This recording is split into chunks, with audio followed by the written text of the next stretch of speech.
My compromise was met with nothing but Maxwell Conner's cold mockery. Natalie Shepard, stop playing the victim. You know perfectly well whether your injuries are serious or not. As soon as he said that, he grabbed me by the collar and flung me to the floor. He completely ignored that the knife was still lodged in my abdomen. Feeling the wound tear further, I cried out in pain. Warm blood poured down, soaking through my clothes and taking away the tiny life inside me. Meanwhile, he gently picked up his junior, Karina Burton, and placed her on the hospital bed. Don't be scared, Karina. I'm here. You're going to be okay. There was only a shallow cut on her arm, yet she was sobbing as if her heart was breaking. Max, it hurts so bad. What if I can't hold a scalpel anymore because a nerve might be damaged? Maxwell's face twisted with heartbreak. You silly girl. If that ever happens, I'll take care of you. I swear, I'll make whoever hurt you pay. The deputy director, Jake Pratt, stood nearby. He frowned and said, Dr. Conner, Mrs. Conner is still carrying your child.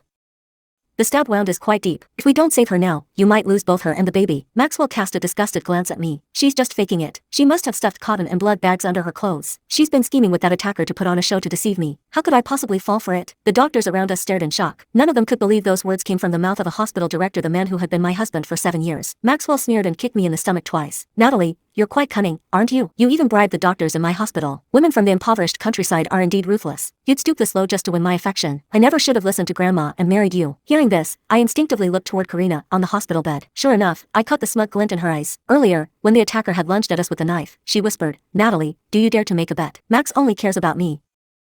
Even if you die in front of him, he won't waver. Maxwell clearly believed every word she said. Jake couldn't take it anymore and tried to speak up for me again. I shook my head, cutting him off. Never mind. Save her. Clutching my intensely throbbing stomach, I wanted to stand up and leave. The moment I put weight on my legs, the pain forced me to my knees again. Gritting my teeth, I crawled out of the ICU sideways, one agonizing step at a time. Behind me trailed a long, dark line of blood. Maxwell watched it all coldly, unmoved. Natalie, stop acting. Go home, change into clean clothes, and come back to apologize to Karina. She's only hurt because of your nonsense. In the past, I'd have desperately tried to explain myself in light of the misunderstanding and bias toward Karina, but this time, I wouldn't. Collapsing at the ward door, I looked back and saw Maxwell's and Karina's hands intertwined. I took off my wedding ring and threw it into the trash. When the police arrived and subdued the attacker, they found me collapsed in a pool of blood just outside the consultation room.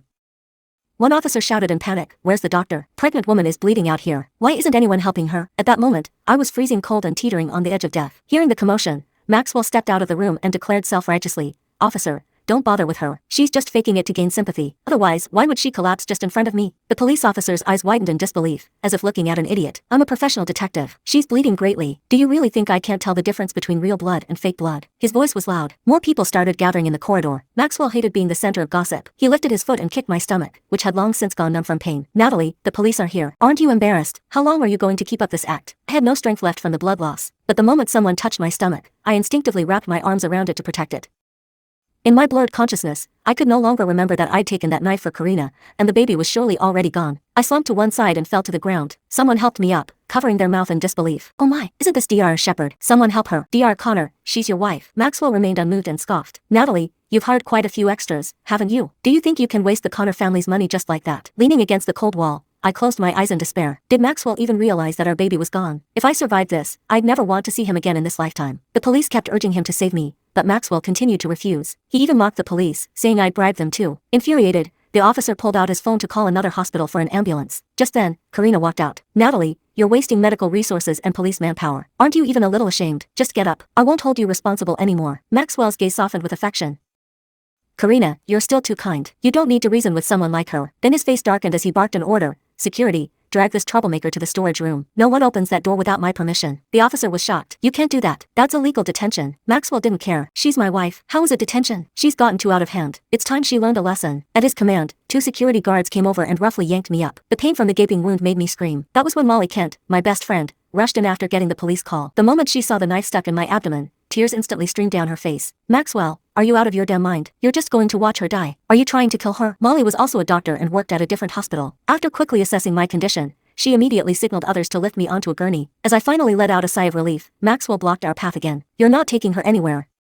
She hasn't even apologized to Karina for hurting her. Molly glanced at Karina, whose cheeks were rosy and looked completely unharmed. She immediately lost her temper. The two started shouting at each other. Lying on the gurney, I found that my heart was already too numb from pain. Maxwell, we've been married for 7 years. Couldn't we just part peacefully? Did I have to lose our child and my life too? Suddenly, his shadow loomed over me. He strode forward and said, All right, since none of you believe me, let's find out whether the knife pierced her stomach or a fake blood pack. He gave me a mocking smile. Natalie, I gave you plenty of chances. You're the one who threw them away. With that, he reached out, gripped the knife handle, and prepared to pull it out.